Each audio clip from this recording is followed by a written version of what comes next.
Hi, I'm Dean Sage. And I'm Jack Curvin, And this is Show Me Your Deck, a podcast where we explore the intersections of oracles and chakras, using our original decks to create new insights. So I hope it's not an omen for today's episode, but I had literally 20 minutes of technical difficulties just getting everything connected. Now, I do have a lot. I have what's called the Rodecaster Pro, which is this big mixing station made specifically for podcasting. We were both using XLR mics, which present their own problem because you need an interface that goes from the microphone's cable to the USB cable.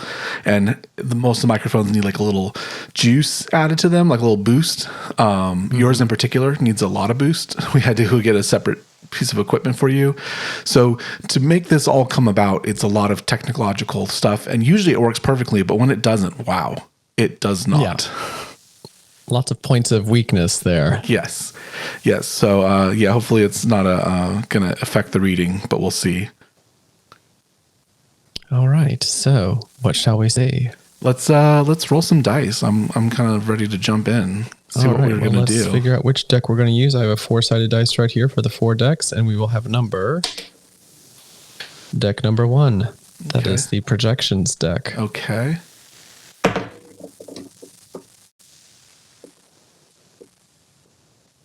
Number 38. Nice little round kind of numbers. Yes, and this is, okay. So this is the third eye and how it is affected by your emotions and instinct. So the way I see is affected by I feel. And the reading here is, jealousy is lousy. Do better. Define their success. Examine their process, and then frolic upon their shoulders. This is very similar to the reading we did, I think in episode 4 it was, with Celebrate. That's an interesting way to start. Looking So for we're gonna others. have to do better, honey. Do better. Now, which of us has to do better, you or me, or is it both? Probably me. Do better. I like your sassy deck. She's just jumping right out. She's like, do better.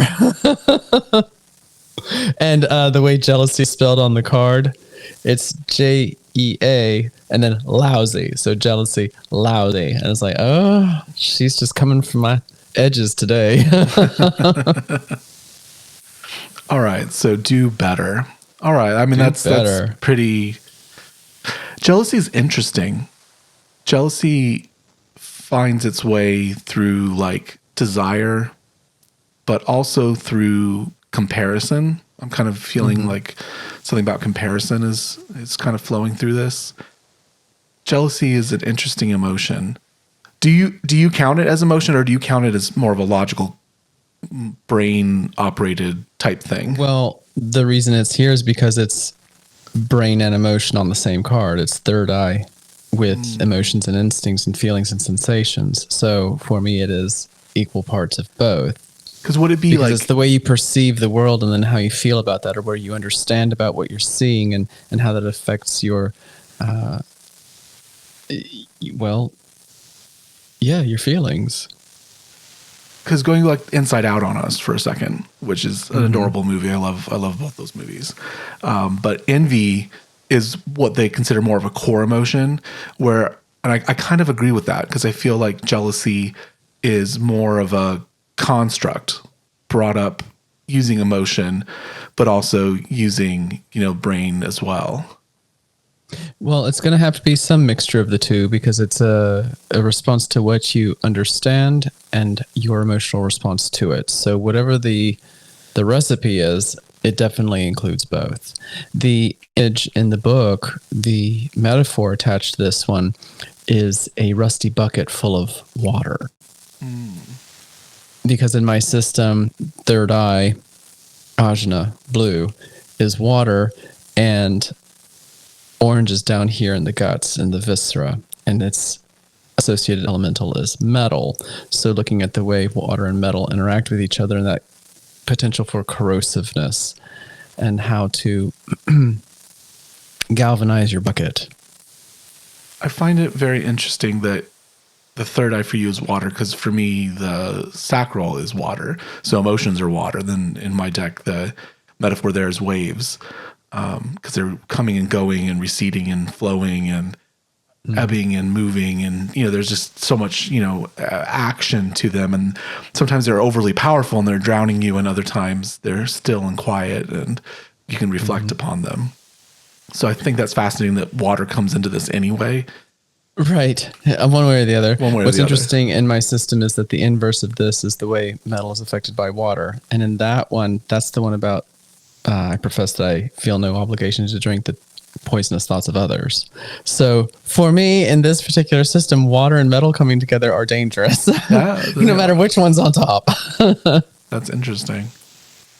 I guess that's my bias towards recognizing my potential for jealousy. It's a weakness in my character. For you particularly? For me particularly. So this is a very personal card to you. Yes. Okay. Yes. Okay.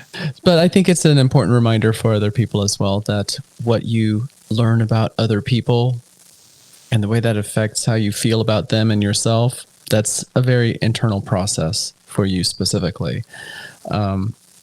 You general, but me in particular. And I have to be cognizant of it because I have put lots of effort into all my creative projects, and the way I perceive other people, which is probably incomplete at best, brings up feelings in me that are not generous, especially if I see that what they've done has happened with less effort or is undeserved in some way. Then that really creates a lot of poisonous thoughts inside me that I have to be aware of. So there's a very external focus to this. It's a very almost partnership focus to this, because this could be happening with your significant person. This could be happening with a significant person in your life. I don't think it's really a group of people. I'm not really getting a group energy from this card. I don't generally, well, me personally, in looking at this card, I didn't have a group in mind. My response to jealousy is almost always fixed on a single person. That's me. I'm not saying that's how anybody else has to experience the card, but when I wrote it, that's what I had in mind, was looking at a particular person and feeling negativity towards their success. I think it has to be, because I think the underlying emotion is envy, and envy is sort of like, I'm envious of those with money. Like, I'm envious of those that don't have to worry about money. I'm very, very envious of that. Like, if you have a state where you don't ever have to worry about money, I'm very envious of that. I'm at the same time very blessed and don't usually have to worry about money, but recently, it's become a little bit harder. We had more expenses than we thought we would have. And once again, I'm envious of those that have, that threshold where, yeah, it's okay. Car broke down. It's okay. Mm-hmm. I don't even envy those that don't have to work, just those that don't have to worry about it. Right. Right. It's not to say that people with money don't have problems, but at least they don't have that one. Yeah. Yeah. All right. So we've got an external focus. We're talking about a partner. I think because we started off so sassy, we need to go to the Master of Sass, which is my deck. It's funny. I did not set out to intend it. I guess it's just as I allowed my own deep metaphors to create and strive for something creative, they just became sassy. I don't even consider myself that sassy of a person. I don't read usually or things like that. But when it comes to like the creative inner whatever, I seem to have drawn the sass. So let's see here. Okay. We have the Six of Storms. So this is the suit of swords in the tarot. Sixes can be balanced and can be unbalanced. Every card in my deck has the ability to be balanced or unbalanced, but this is swept away by the storms, you are washed free. Oh, okay. Wash me free of this jealousy, I guess. And we have water kind of once again. Obviously, storms contain water. It's the element of air in the tarot and the element of air in my deck. But the reason I chose storms is because they contain the other elements within them. So you can get... Oh, yeah. You said storms and I went immediately to water. Of course, it's all the winds. When you said storm, I went to rain. Well, the storms are driven by emotion. like water drives hurricanes. But you also have the lay of the land decides if a tornado is going to form. You have so many different elements that kind of come together, and air is sort of what sits atop all of that in this nice little blue bubble that we live on. No. Okay, read that one again. Yep. Swept away by the storm, you are washed free. Okay. In the tarot, this one usually means movement or travel. It's often pictured as someone in a boat moving across water, which is an interesting metaphor, I think, for what we're talking about. Metal boats and water do rust and have to be cared for, and salt water does corrode most anything you put in it over time, that briny system. So I'm definitely feeling this is a reminder to allow those emotions, that storm, to kind of wash over you. What's also interesting too is that this is the heart chakra in my system. So air and heart go together. Air and swords and heart go together, which I find kind of interesting. I didn't make it that way. The tarot made it that way, but I adopted it, and it makes sense for me. But yeah, there's kind of a balancing point in the chakra system, which is the heart, and we have a lot of top energy, right? We've got the third eye, we've got a lot of bottom energy, we've got the sacral, but in between those two, like evenly in between those two, is the heart. So it's interesting that the heart came up at this moment. Well, I think in order to do better, we have to find some balance, and coming from that place of connecting to other people is vital to understanding why you would have that kind of imbalance projecting outward towards somebody. There is, I think, when you have envy and jealousy, you do create an other that you're projecting onto.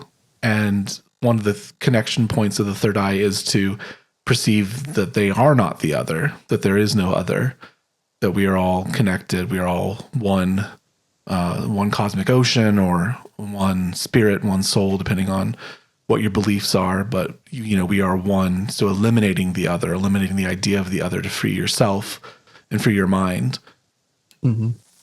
Return to a sense of unity, that whatever you're perceiving as success in them is something that's accessible to you as well. Read yours again. I like that dance on the shoulder part. I want to hear that again. Jealousy. Do better.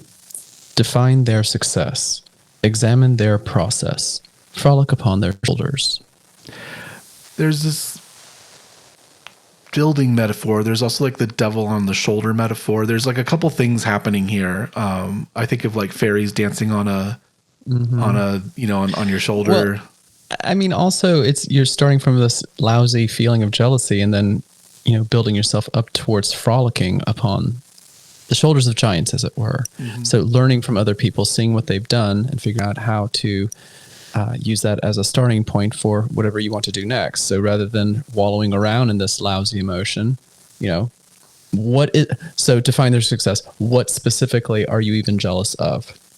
Then look specifically at how did they accomplish it? Right. Name it, and then understand it. And then frolic upon their shoulders. It's like, it's fun up here. You don't have to invent the moonwalk. Somebody else already did it. Don't have to invent the moonwalk. That's great. I was watching a reel last night where someone was Michael Jackson moonwalking and playing tennis at the same time. Ooh. And doing like that, come on, like, and all the sound effects. And it was brilliant. It was absolutely brilliant. Just watching someone Michael Jackson dance on the tennis court. Well, the idea of frolicking upon their shoulders, when Michael Jackson first debuted that, it made the entire world stop, and people couldn't figure out how it was done. And now you can go on social media, and there are thousands of people who can do it in such a way that looks like they're being pushed across a mirror. There are so many people who have learned how to moonwalk, and they can do it in tennis shoes on brick and still make it look like glass. So this is an example of technique improving over time. Like when I was a gymnast, it's really kind of silly to look at gymnastics from when I was a gymnast compared to what people can do now, or even what dancers can do now. The technique keeps getting better and better. The knowledge gets more and more refined, and you can be part of that process. Refinement. That's a good word for this, refinement. I think what's interesting here is that the water is proceeding through these kind of things. So like for my card, this is basically reminding you that, you might have been moved, right? The air, the storm might have moved you, carried you somewhere different, but at the same time, it's washing you free of the things that you're not meant to carry with you. Water in my system has the same sort of process. It emotionally washes you of things you don't need, like driftwood. It carries the detritus away, and cleanses you. And in water, you become the deep water, the stillness that all water flows from. And in air, you become the storm itself.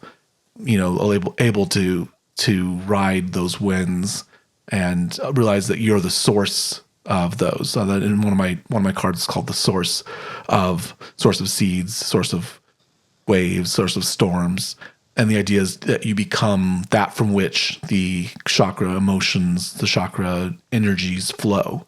And that allows you to become centered within your own self as you sort of rise up.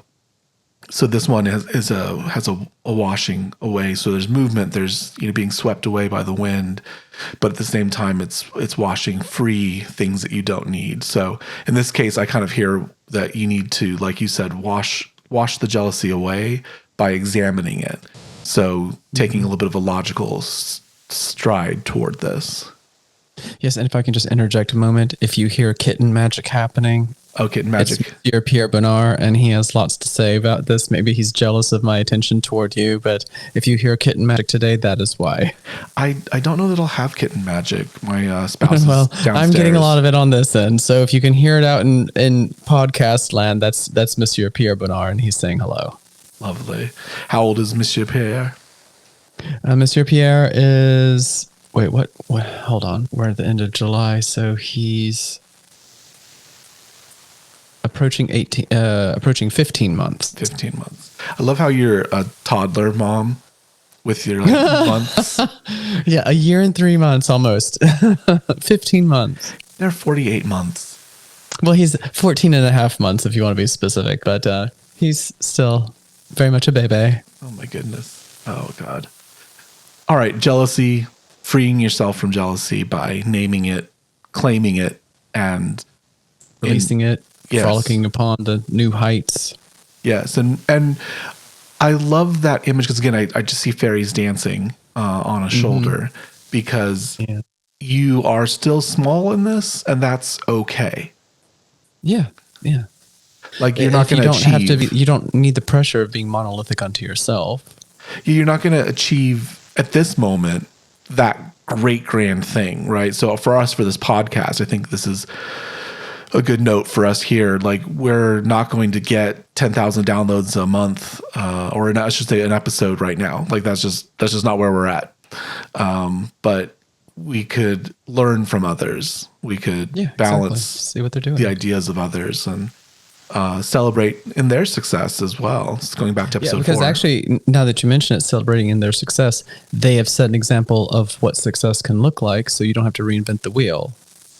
You learn from that, right? It's not a pressure that you have to take upon yourself. Here's somebody that's achieved some success. Okay. They discovered a way. Now what can you do differently? They've made it easier for you in some ways. Mm-hmm. And then to be washed free. I like that moment because I think it's cleansing the shock roll imbalance that your card originally kind of created. There's an imbalance between these two chakras, and washing free kind of allows that energy to recalibrate, reflow. Yeah. I think it's time for one of yours. Okay, well, let's find out which deck first. A 4-sided die. My tetrahedron tells us to stick with deck number 1. So we're going to stay sassy. All right, let's see which card. Okay, number 3. So we're going all the way down into the root. Muladhara, right into the root. So seems that's going to be... Oh, well, here we go. Do the stuff, get the thing. You already said tomorrow yesterday. Be specific in your plan, and then Janet Jackson it to death. So we come up with Michael Jackson, and then just moments later, Janet Jackson pops up. Here she is. There's multiple references to her in this deck. I think there's 3 different Janet references in this deck. I mean, it is your creation, so It is my creation, and if you don't know me, you will soon know that I absolutely love Janet Jackson. I can't even say her name without my face. Just I feel like I'm going to break from smiling just saying her name. So which intersection is this? This is Muladhara and what? Manipura. So this is where I am is affected by I do. So this is where earth is touched by fire. And interestingly enough, that's the exact same intersection in my deck. Is The one we just read. Earth and fire. Oh, no, the 2 elements. Oh, okay. So this is where our systems overlap. Yeah, we Okay. we both have earth as the root, and we both have fire as the third. Yeah, that's the solar plexus. So do the stuff, get the thing. You already said tomorrow yesterday. Be specific in your plan. Janet Jackson it to death. I mean, this reading couldn't be clearer. We've got a point of jealousy, something that you are focused outwardly on. You're othering someone. You're jealous of them, and instead you should focus on moving that forward, learning from that, and then first step to doing that is washing yourself free of those emotions. The second step is just to fucking do it. Yeah, and if you've been holding yourself back, that's on you. You already said tomorrow, yesterday. You've been saying that you're going to do this for how long now?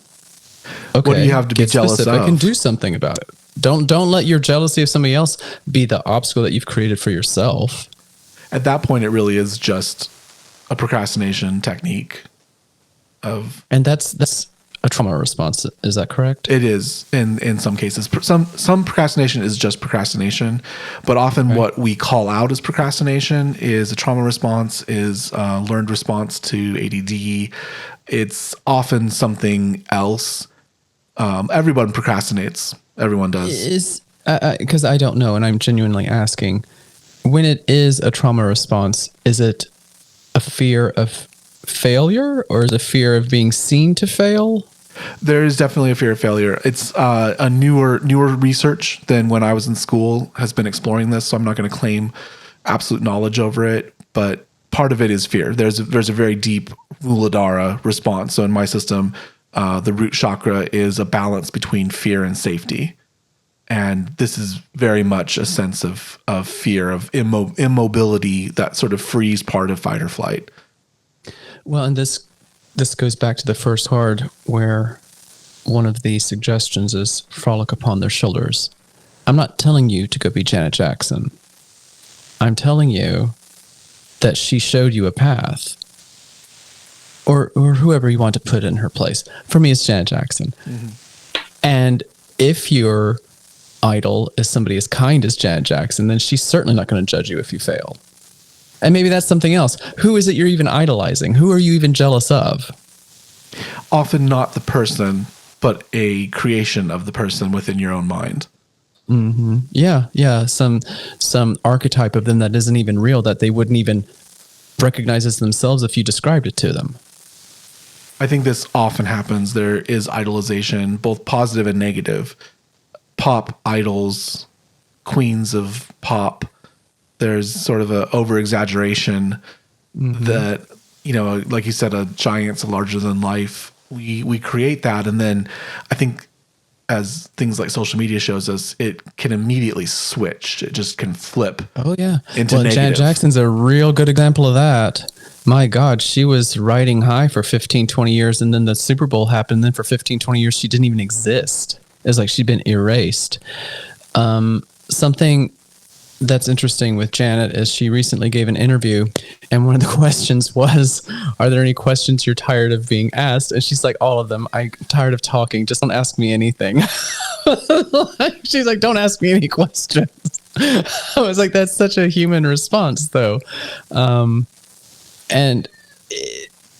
Something about all of this is tying together right now in the reading for me to remember how you are dehumanizing somebody, even in magnifying them, even in idolizing them, and or being jealous of them, and or being afraid of not being able to replicate their success. You have dehumanized them by trying to turn them into something perfect, and they're not.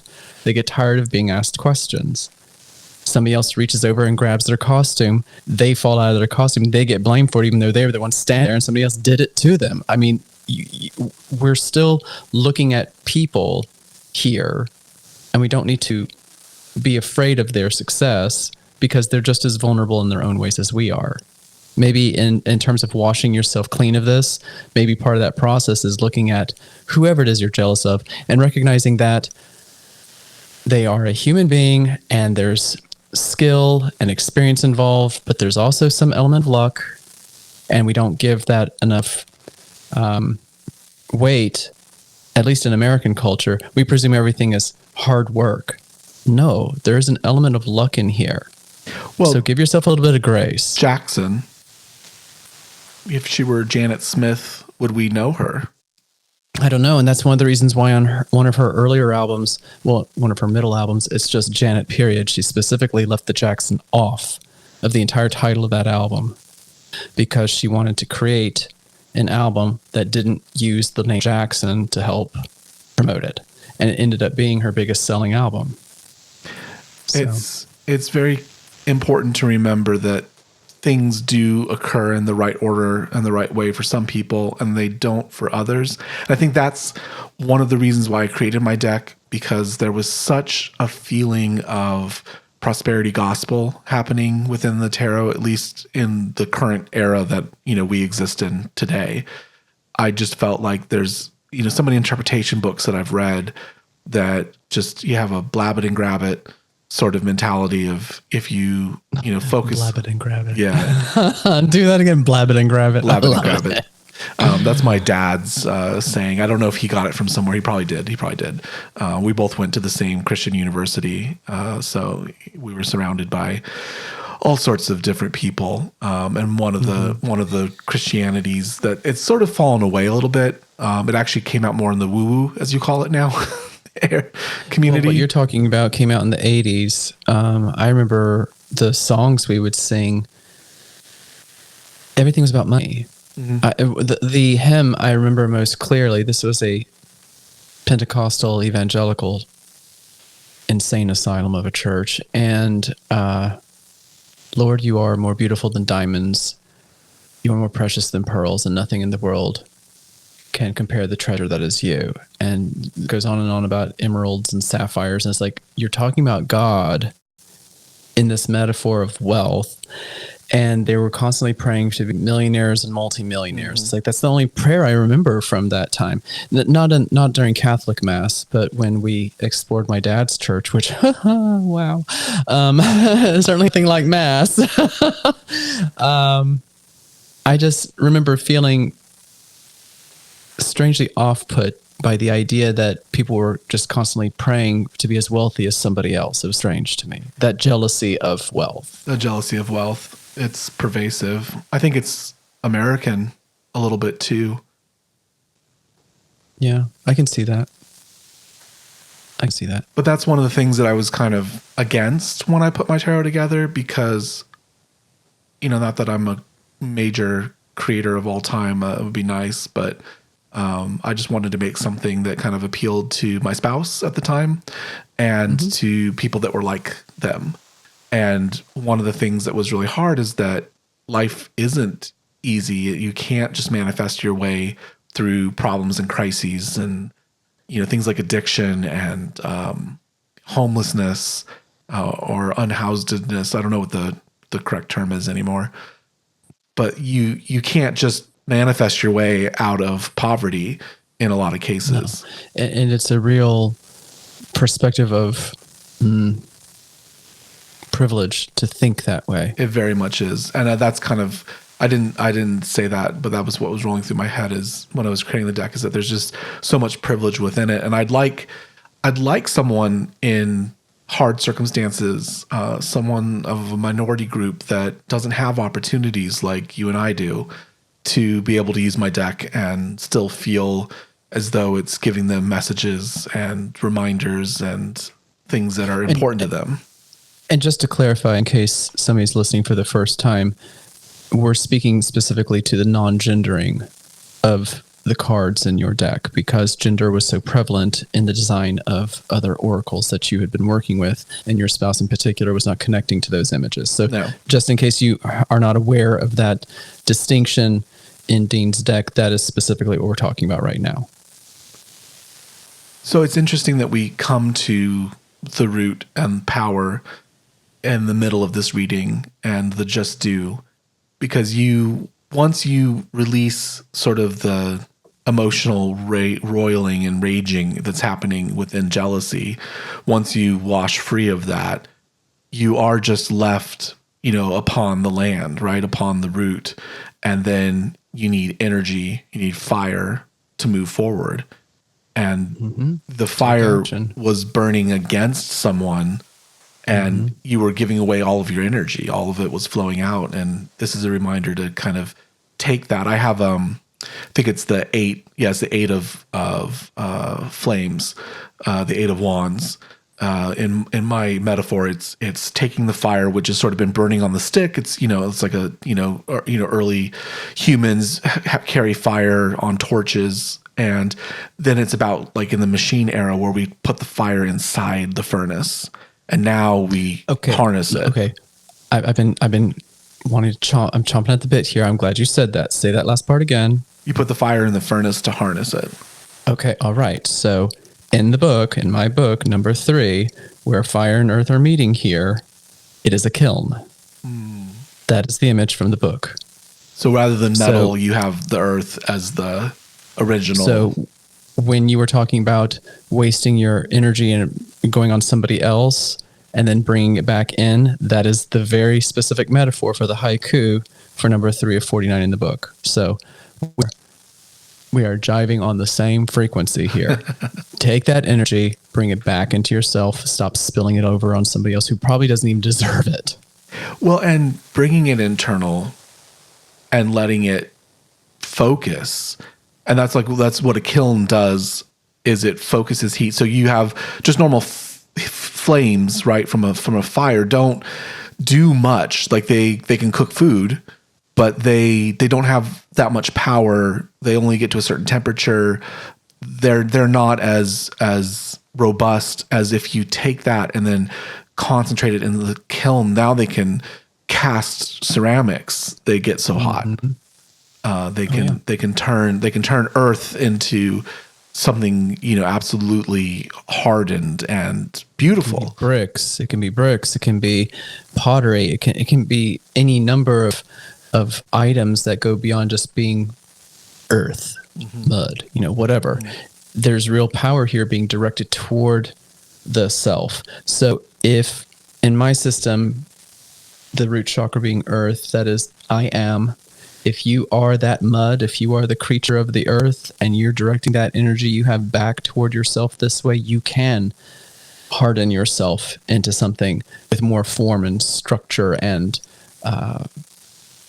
function and productivity than just simple mud. You can be brick, you can be ceramic, you can do all sorts of other stuff if you bring that energy back into yourself and take action. Janet Jackson it to death. People wear those WWJD bracelets. What would Jesus do? It's like, I wear it. So what would Janet do? That is a good reframing, I think, of the first card is what, like on the shoulders, what lifts you up. And that's a very metaphorical thing that religion would hang on to, but just everyday life, reframe, rethink. I think we're gonna go to one of my cards here. All right. Let's see what the buzzing entails today. All right. Oh, we have the Seeker of Waves. So this is the Knight of Waves. It's often, or the Knight of Cups, often called the Lover card in the tarot. But in my deck, it's trust the dreams that rise from your depths. Oh, that speaks so much about jealousy and inspiration. You have all these ideas inside you. You have all this inspiration inside you. Why are you shedding tears over somebody else's inspiration, their success. Learn from them, trust your own, follow your path, fire your mud, become the brick, do the stuff, and get the thing. Well, then waves is emotions. It's the sacral chakra in this case, and when you have all this heat, you need water. You need to resettle the emotions, and in this case, it's like the depths of your being are greater than you know. It's like the ocean, right? We play on the shore, and there's little waves, and there's a sandbar, and some of us go diving to like 100 feet, and those crazy people that go to the tank. I think it's in Italy, which is like diving down a skyscraper or something. Like, oh wow, but we barely scratch the surface of the actual ocean. We light only goes down so far. Like it gets filtered out completely. It penetrates only so far, and that far is like the crust of the earth compared to the core. Like there's layers and layers and layers beneath that, and the pressure is intense down there. But things bubble up, things rise up from those depths, and they're already hardened in their own way. And water can harden as much as heat can in some cases. The pressure, like, and that rises up eventually. And you have to be able to trust that. Reframe, refocus, and even if it's something that at first seems dark or dangerous or unappealing or ugly, it came from you. What can it be? There's a lesson here, even if it's not something that's bubbling up and already perfect and beautiful. What's the technique you can apply to this? This is coming from you. It's a gift that can polish up and present however you want. Or maybe the whole point is to be raw and naked in this presentation of whatever it is. But too often when something comes up from our depths, it's something we're ashamed of. And it's like, well, wait. How can this little piece of grit that's irritating your spirit, how can you turn that into a pearl?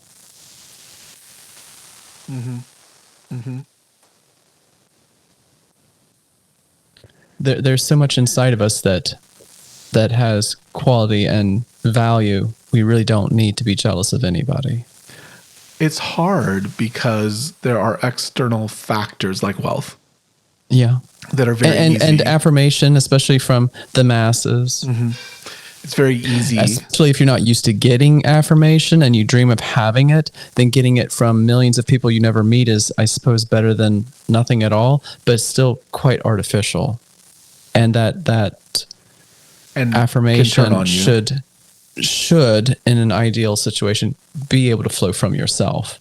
And then your close, trusted ones, whose opinions are actually informed by knowing who you are.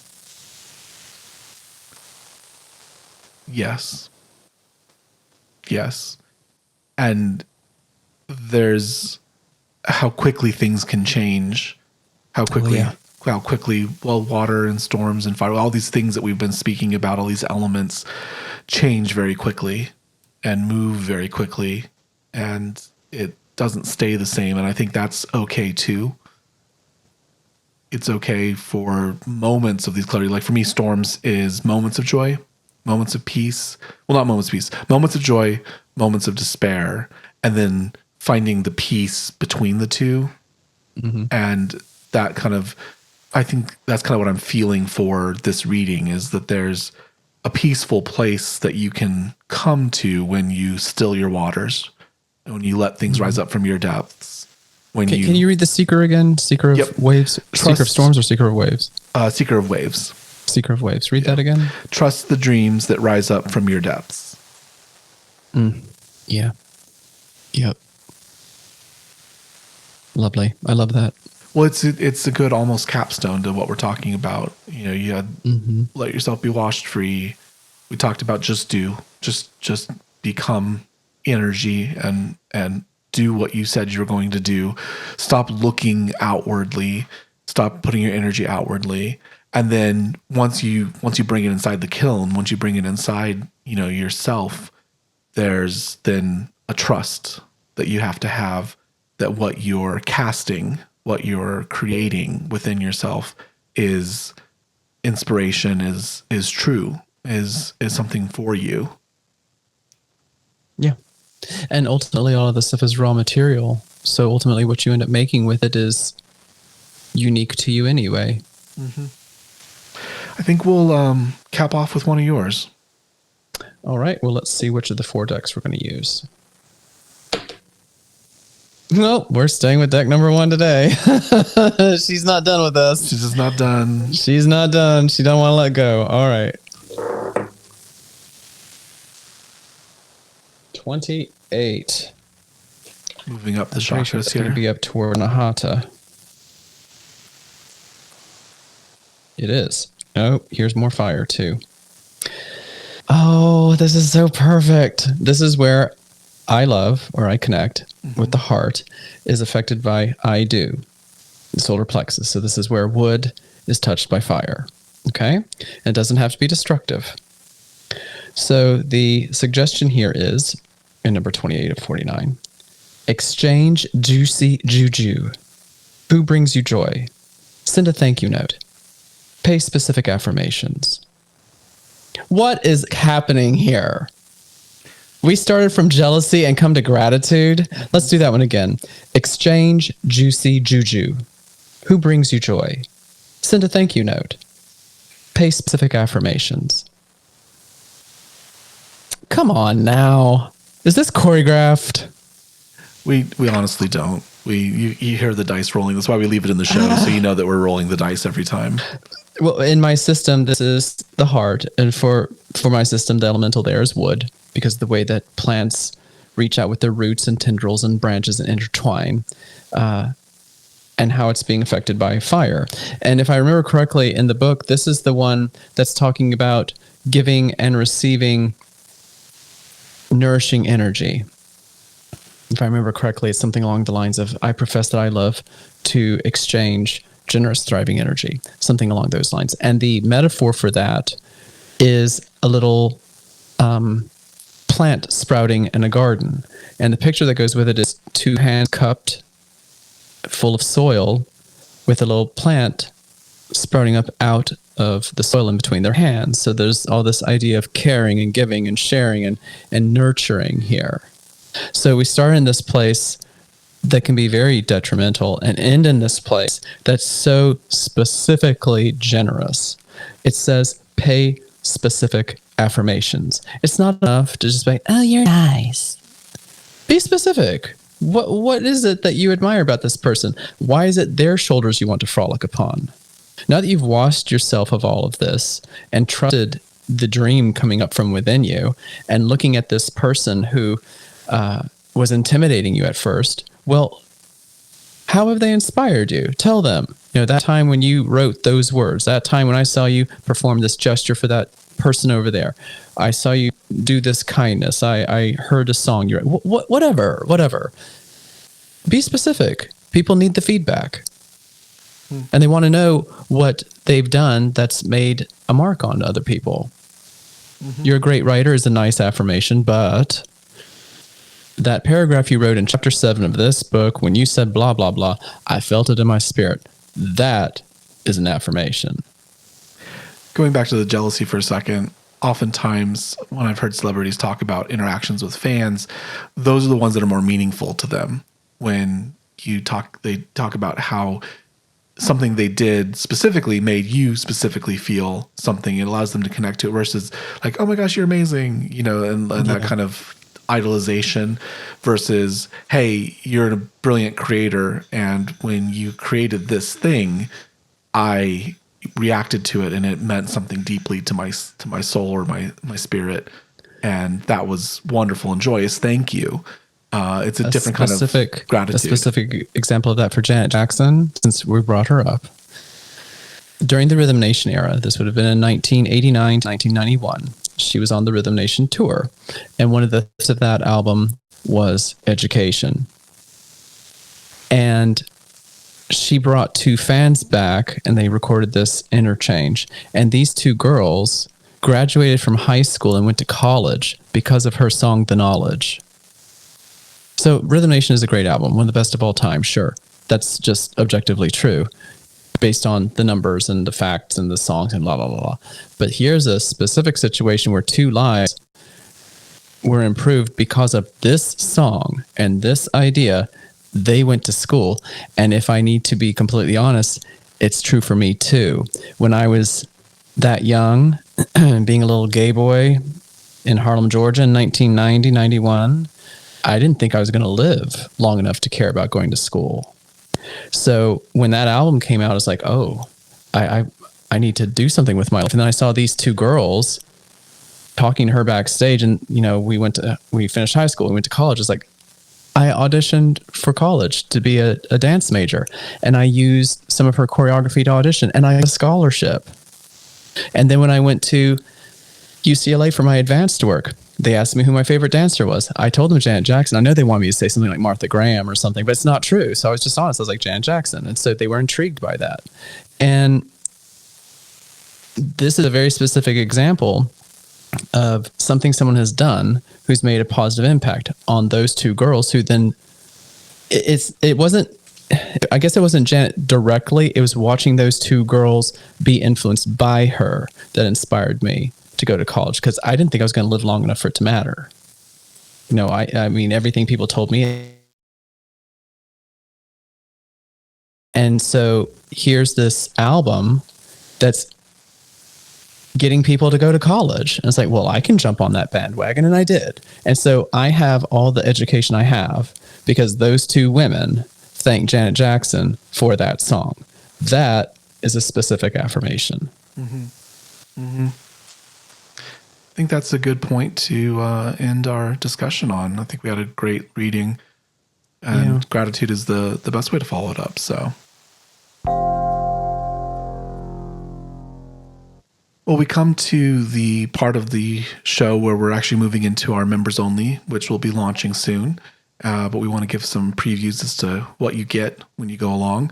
And Jack kind of already broke that seal a little bit, talking about personal life and how that kind of thing flows through you. So, I'll let you actually answer the question now. So, where right now do you see this idea of jealousy, this idea of washing free, becoming the kiln, trusting your deep emotions, and then ultimately showing gratitude for what you've taken and learned? Where does that kind of fit for you in your life at this moment?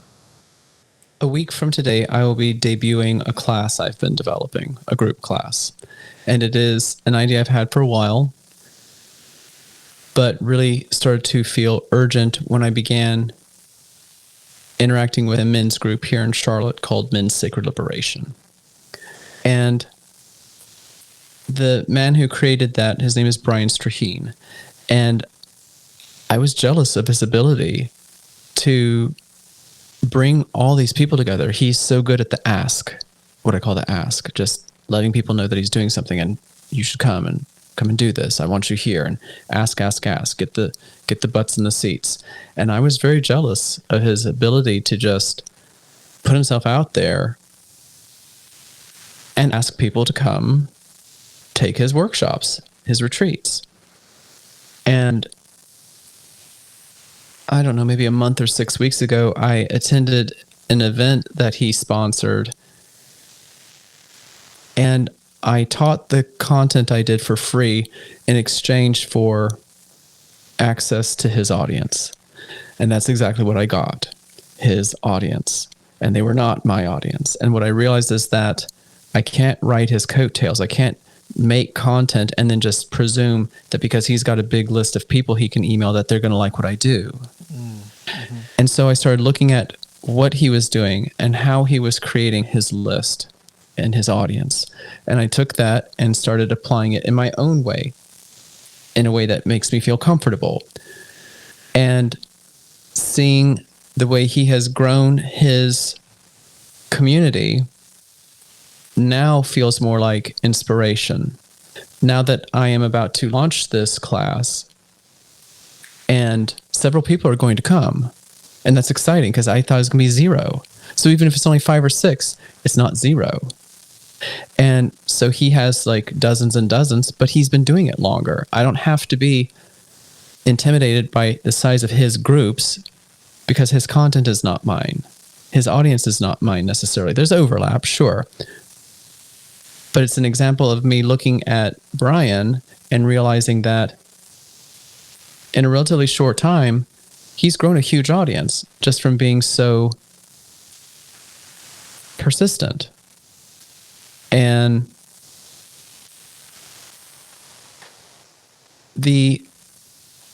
I suppose the way that I should reach out and give him a specific affirmation, I should tell him specifically, and I guess I'll text him this later today. I will thank him very specifically for showing me the value of believing my content is good enough to insist people be aware of it. Because he's very good at that.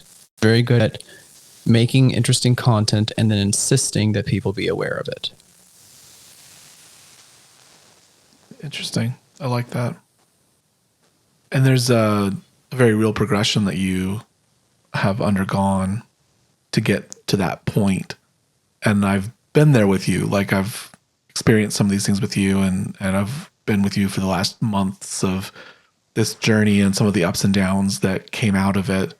And it's great to find you at that point of gratitude, of really circling back and thanking someone that it was very easy to be jealous of, because they have not your audience, but they have an audience.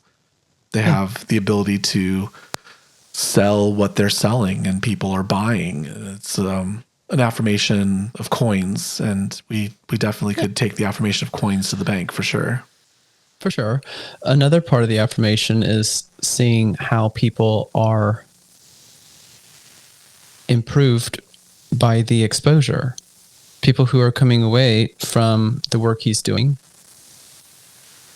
and being happier. And I'm not saying that happiness is the end all be all of life, but it sure is nice to have it sometimes. And people are coming away with practices and tools and knowledge and experiences and community that helps them navigate everything better. So it's not coins for coins' sake. These people are investing in making their lives better, and he's facilitating that. And it's beautiful. And I want to do that too. I think that's awesome. I experienced this in that about a decade and a couple years ago, I was jobless. I had lost my job. I had moved back in with my parents, and I just had free time. And one of the things that I did in that free time was write. I was also unmedicated. So I have bipolar, I have ADD, and I had a couple manic periods where I was prolific. I wrote, I think, 6 or 7 books, novella size, not to over exaggerate them. And some of them are very good, and you should go back to them. It was in an erotic romance category for most of them. I had a little bit of a fantasy thing that I had started another decade before all that. And again, wrote in manic periods. So I kind of, had this time, and I'm a published, self-published author, and I had an audience, and people enjoyed it, and they came back, and there's a series, and they bought more in the series. And, I had adoration on Twitter, and, people came to me and said, I enjoy your writing. I got critiques, which was interesting. I was able to interact with people creatively and find out that they really want to know how the blanket feels. I'm like, that's an interesting thing. I wouldn't have focused on that in the moment of sex, but that's important to you. So I need to think about that. And then I went back to work finally. I was doing gigs and things. So I was filming porn scenes, not in them, the actual filming of them. I was directing, and I was doing photo shoots. That's how I met my spouse. They hired me to do cover images and a couple photo shoots for a single that they were releasing in expectation of an EP. So, just a lot of gig things. And then I started to go back to work. And then from that moment, I have not been able to create in the same way. Part of it's time. I don't have the time. Part of it's the medication. I no longer have manic episodes. So that sort of, mania energy that I was using before, I don't have access to anymore. And it's odd, but I'm jealous of myself.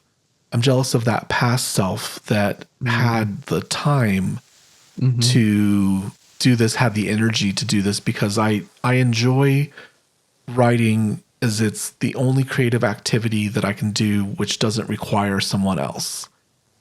I love script writing. I think I'm a pretty decent script writer. There's others that are, of course, very, very good, and they work in Hollywood and get their things published. But I think I'm a good visual writer. Call back to the blanket on the bed. Yeah. I don't think about what the blanket on the bed feels like, because to me it's all about the visual. So I have to like stop and think, okay, well, what is the blanket on the bed? Does the person notice it? Those are thoughts that I just don't have. And in some ways that is what a novelist, author needs. So I'm jealous of myself a little bit, and I'm jealous of those that are able to capture those same ideas in words, because I don't feel quite as good at that as I think that I should be. That's the jealousy speaking. So what's interesting though is that recently I started playing Dungeons and Dragons, which is a lot of fun. And what I'm really good at, where I get stuck, is that I create backstories, I create worlds, I create world building things, and then I have the hardest time finding the story inside of them, finding the character inside of them. And what's interesting is that with Dungeons and Dragons, I'm creating some adventures, and I don't have to find the story because the players are going to bring the story to me, and I'm simply there to help shape it and co-create with them. And it's an interesting release. So I'm feeling creative again. I'm actually, writing some things, and I'll be able to kind of put them into practice. So I'm not sure how to show gratitude to my former self. I think that's probably what I need to work on. So for me, I think this reading is a takeaway to be gracious and grateful for what I did accomplish without feeling the jealousy of its loss now, and maybe the grief of its loss. Well, is there a specific affirmation you can pay to yourself from that time? The way in which that version of yourself created algorithms for content? What can you say that's nice about that period to yourself? It was a very raw and kind of beautiful moment where I allowed intersections that I hadn't allowed before to intersect. I'd only come out a few years before I started working with porn and erotic romance. So I don't know. I had sort of a vulnerability, and with my photography too, there was sort of a beauty to it. And my spouse looks back on those pictures and feels very dejected sometimes because they are not the twink that they were, and no one stays that forever. Yeah. And I look back on them and I'm jealous of the time and the access that I had to create beauty like I created. But I guess I'm also grateful for the opportunity to create that beauty. So I guess my affirmation would be, a thank you for taking the time that you had and doing something beautiful with it. Oh, yeah, that's a nice affirmation, because you could have spent the time doing something else, and you did that. There was other times where I was very depressed and didn't get out of my room for days. So I guess, thank you for using the craziness of your brain to create something beautiful and lasting. And it still lasts. It's still out there. I still look at them and I'm in awe. I want to reconnect with that. Maybe that's something that I'll do in retirement, or when all of you buy my book and buy my deck and make us, well off. You don't have to make us millionaires. That's fine. I'd just be okay with enough money to not have to work and be able to create some more. Mm-hmm. Yeah, that's a nice affirmation then.